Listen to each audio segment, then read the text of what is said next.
जय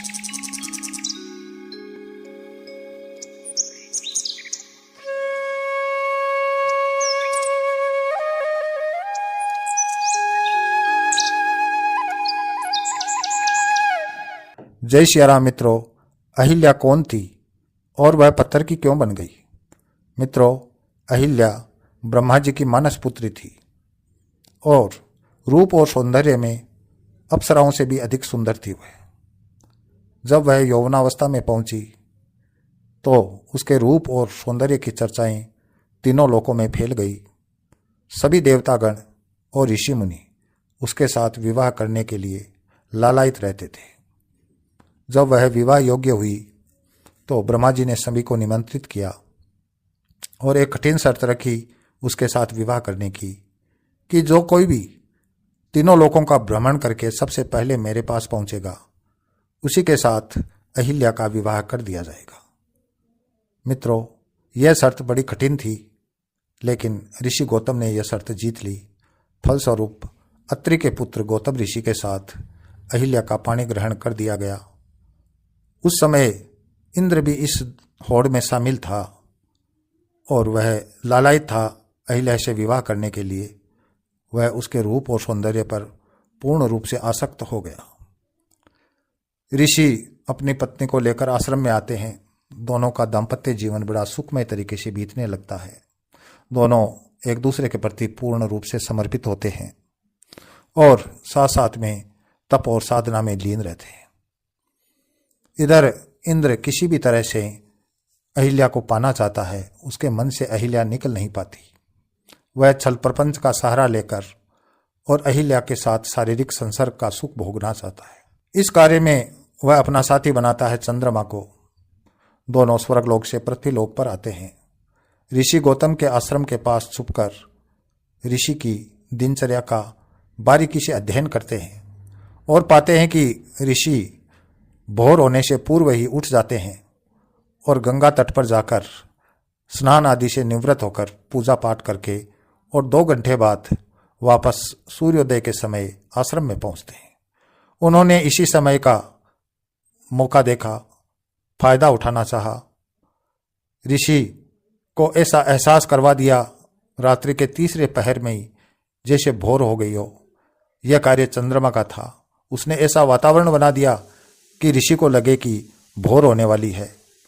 ऋषि भोर का समय जानकर जग जाते हैं, अपना कमंडलू उठाते हैं और गंगा तट की ओर प्रस्थान कर जाते हैं। इधर इंद्र अपना वेश बदल लेता है और ऋषि गौतम जैसा वेश बना लेता है। चंद्रमा को आश्रम के द्वार पर रखवाली के लिए छोड़कर इंद्र उस कुटिया में प्रवेश करता है जहां गौतम की पत्नी अहिल्या सोई हुई थी।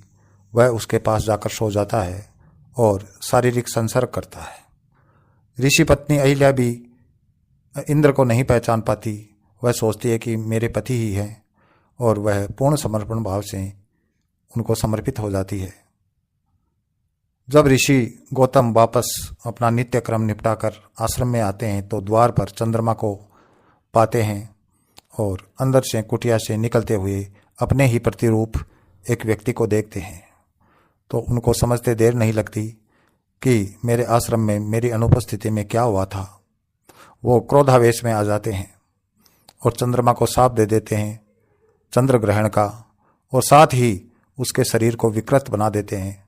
मित्रों, पौराणिक मान्यता यह है कि उसी के कारण राहु चंद्रमा को ग्रसता है और साथ साथ में चंद्रमा के शरीर पर जो दाग हैं वो गौतम ऋषि के शाप के कारण ही है।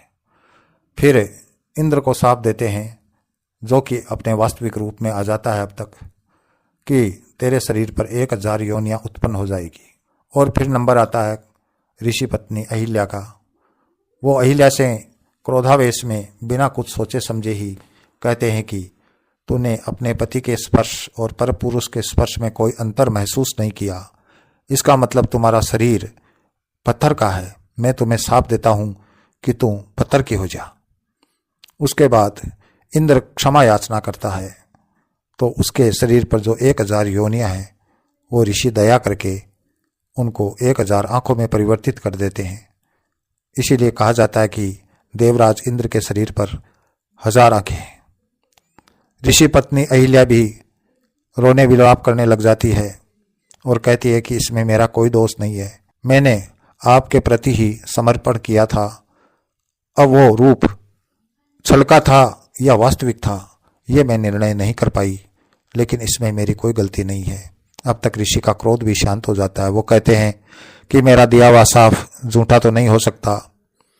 त्रेता युग में जब भगवान विष्णु राम के रूप में अवतार लेंगे और उनके चरणों की रज तुम्हारे शरीर को छुएगी, स्पर्श करेगी, उसी के साथ तुम्हारा साप है वो समाप्त हो जाएगा। तुम साप से मुक्त होकर वापस स्त्री रूप में परिवर्तित हो जाओगी। ऐसा कहकर ऋषि गौतम हिमालय पर तपस्या करने के लिए चले गए और उनका आश्रम वीरान हो गया। मित्रों, त्रेता युग में राजा दशरथ के घर प्रभु श्री राम का जन्म होता है। बाल्यावस्था में ही ऋषि विश्वामित्र राजा दशरथ से उसके दोनों पुत्रों को दुष्टों का संहार करने के लिए मांग कर ले आते हैं। वहीं पर ऋषि विश्वामित्र को निमंत्रण मिलता है मिथिला से सीता के स्वयंवर में पधारने का। ऋषि विश्वामित्र अपने दोनों शिष्यों राम लक्ष्मण को लेकर मिथिला जाते हैं। मार्ग में उस आश्रम को देखकर श्री राम प्रसन्न पूछते हैं कि मुनिवर, यह आश्रम बड़ा मनमोहक है, लेकिन वीरान क्यों है? यहाँ पक्षियों का चहचहाना नहीं है, किसी तरह की कोई हलचल नहीं है, कोई यज्ञ हवन नहीं हो रहा है। ये किसका आश्रम है और वीरान क्यों है? तब ऋषि विश्वामित्र श्री राम और लक्ष्मण को ऋषि गौतम और उसकी पत्नी अहिल्या की संपूर्ण कथा सुनाते हैं और इंद्र और चंद्रमा के छल प्रपंच के बारे में भी बताते हैं। तो कहते हैं ऋषि विश्वामित्र कि हे राम, यह गौतम की स्त्री जो पत्थर रूप में है, यह कई वर्षों से तुम्हारी प्रतीक्षा कर रही है।